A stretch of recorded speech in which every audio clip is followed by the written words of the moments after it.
Importance of critical thinking. तो critical thinking की हमारी लाइफ में, हमारी फील्ड में क्या इम्पोर्टेंस है, क्या वैल्यू है, इसके बारे में मैं आपको बताऊंगी। तो फर्स्ट पॉइंट है यहाँ पे, critical thinking is universal. It's mean कि आप किसी भी फील्ड में हैं, आप किसी भी प्रोफेशन में हैं, तो क्रिटिकल थिंकिंग वहाँ पे आपको चाहिए। इस क्रिटिकल थिंकिंग का बिल्कुल इस चीज़ से कंसर्न नहीं है कि आप कौन हैं, कहाँ हैं, आपका प्रोफेशन क्या है, आपकी कास्ट क्या है। आप कहीं भी हैं, कोई भी आपकी फील्ड है ना, इवन आप बिज़नेस पढ़ रहे हैं, आप एजुकेशन पढ़ रहे हैं, आप इंग्लिश पढ़ रहे हैं, आपको क्रिटिकल थिंकिंग चाहिए। और आप इसको मतलब पढ़ते भी हैं, ये टॉपिक हर सब्जेक्ट में आपको रेलिवेंट नज़र आएगा। और इसका मतलब आपको फ़ायदा ये है कि आप जब क्रिटिकल थिंकिंग आपको पहले मैं बता दूँ कि क्रिटिकल थिंकिंग होती क्या है, अगर आपको नहीं पता।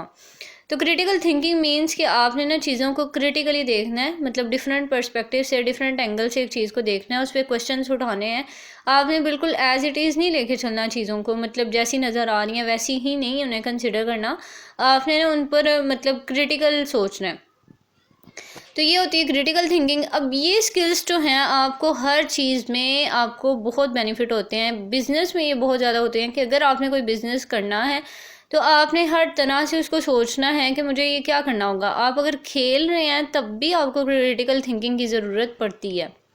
तो इसलिए हम कह सकते हैं कि हर चीज़ से क्रिटिकल थिंकिंग जो है वो रिलेटेबल है, रेलिवेंट है, इसलिए इसे यूनिवर्सल कहा जाता है। तो ये थी इसकी फ़र्स्ट इम्पॉर्टेंस। नेक्स्ट इम्पॉर्टेंस हम देखते हैं, क्रूशल फॉर द इकोनॉमी, यानी इकोनॉमी के लिए क्रिटिकल थिंकिंग बहुत इम्पॉर्टेंट है। अब इकोनॉमी का क्रिटिकल थिंकिंग के साथ क्या लेना देना, ये तो आपके जहन में क्वेश्चन ज़रूर आता होगा। तो इसका लेना देना इस तरह से है कि हमारा जितना भी फ्यूचर है ना वो टेक्नोलॉजी पे डिपेंड कर रहा है, हमारी इंफॉर्मेशन पे, इनोवेशन पे, यानी न्यू आइडियाज़ जो हैं वो उन पे बेस कर रहे हैं। तो वो न्यू आइडियाज़ आपके माइंड में किस तरह से आएंगे, वो क्रिटिकल थिंकिंग के ज़रिए आएंगे। क्रिटिकल थिंकिंग करेंगे कोई भी पर्सन होगा, उसमें क्रिटिकल थिंकिंग स्किल होगी तो ही वो अपना बिजनेस चला सकेगा, वो टेक्नोलॉजी को चला सकेगा, और इसी तरह हमारी इकोनॉमी जो है वो भी स्ट्रॉन्ग होगी। क्योंकि इस तरह से ना प्रॉब्लम्स जो हैं बहुत क्विकली सॉल्व हो जाएंगी, जितनी जल्दी हो सकेगा, बहुत ईजी से। तो इन शॉर्ट क्या बना कि क्रिटिकल थिंकिंग जो है वो इकोनॉमी के लिए इम्पॉर्टेंट है, क्योंकि हमारा फ्यूचर, हमारी हर चीज़ जो है वो टेक्नोलॉजी और इन चीज़ों पे बेस कर रही है, और वो चीज़ें जो हैं वो हम क्रिटिकल थिंकिंग स्किल्स के ज़रिए अचीव कर सकते हैं। थर्ड स्किल है यहाँ पे improve language and presentation skills. Critical thinking हमारी लैंग्वेज को इस तरह से इम्प्रूव करती है, क्योंकि हमने जो भी काम करना होता है ना, हम जो भी कर रहे हैं, हम कुछ भी बोल रहे हैं, इट्स मीन कि हम अपने आप को ना एक्सप्रेस कर रहे हैं। तो जब हमें क्रिटिकल थिंकिंग करने आएगी तो हमारी लैंग्वेज जो है वो भी बड़ी एफिशिएंट होगी, और हमारी मतलब प्रेजेंटेशन स्किल्स जो हैं वो बहुत ज़्यादा इन्हांस हो जाएंगे इसके ज़रिए। अब प्रेजेंटेशन स्किल्स, यानी जब भी आपने कोई प्रेजेंटेशन देनी है, कुछ भी बोलना है, तो उससे पहले ना आप चीज़ों को देखने लग जाएंगे, आप कुछ चीज़ों को, टेक्स्ट को देखेंगे, आप उसको मतलब डिफरेंट पर्सपेक्टिव से देखेंगे, और इस तरह आपका टॉपिक जो है वो बहुत ही ज़्यादा इम्प्रूव हो जाएगा। तो क्या हुआ, इसमें हमारी एबिलिटी जो है वो इम्प्रूव हो रही है और कंप्रीहेंड हो रही है।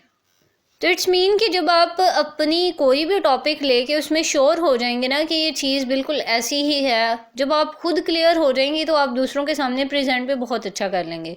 और वो क्लियर आप किसके थ्रू होते हैं, आप क्रिटिकल थिंकिंग के थ्रू होते हैं, कि आपने पहले क्रिटिकल थिंकिंग की, आपने डिफरेंट पर्सपेक्टिव से देखा, आपको कोई भी एम्बिग्युइटी नहीं है इसमें कि ये ऐसे गलत भी हो सकता है, ये इस पर कोई और ऑब्जेक्शन भी हो सकता है। आपने क्योंकि उसे सारे ऑब्जेक्शंस क्लियर करके उसे प्रेजेंट कर रहे हैं, तो इस तरह ये हो गया कि ये हमारी इम्प्रूव करती है लैंग्वेज और प्रेजेंटेशन स्किल्स को। अब बात करते हैं फोर्थ पॉइंट के बारे में, जो है प्रमोट्स क्रिएटिविटी, यानी क्रिटिकल थिंकिंग जो है वो हमारी क्रिएटिव स्किल्स जो हैं उनको प्रमोट करती है। क्रिटिकल थिंकिंग के थ्रू ना हम ना सिर्फ प्रॉब्लम्स को सॉल्व कर सकते हैं, मतलब कोई भी प्रॉब्लम हम फेस कर रहे हैं तो उसको हम सॉल्व कर लेते हैं, मतलब चीज़ों को डिफरेंट पर्सपेक्टिव से देख के और उस पर एनालिसिस कर करके तो हमें वो समझ आ जाती है। तो ना सिर्फ प्रॉब्लम सॉल्विंग होती है, बल्कि ये हमें न्यू आइडियाज़ भी देती है और हम लोग क्रिएटिव हो जाते हैं, मतलब चीज़ों को सोचने में ना, एक चीज़ को हम सॉल्व कर रहे हैं तो उसमें हमें डिफरेंट एंगल्स मिल जाते हैं कि अच्छा ये चीज़ भी हो सकती है, अच्छा ये तो न्यू आइडिया अब हमें मिल गया है।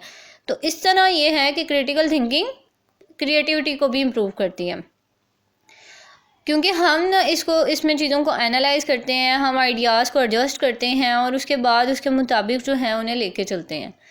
Last thing is about important for self reflection. अब सेल्फ रिफ्लेक्शन के लिए बहुत इंपॉर्टेंट है कि आपको अपने आप का रिफ्लेक्शन नज़र आने लग जाता है। अगर हम क्रिटिकल थिंकिंग नहीं करेंगे तो इट मीन हम मीनिंगफुल लाइफ नहीं गुजार रहे। हमें अपनी लाइफ को मीनिंगफुल बनाने के लिए ना चीज़ों को हर तरह से देखना पड़ता है, हमें चीज़ों को क्रिटिकली देखना पड़ता है।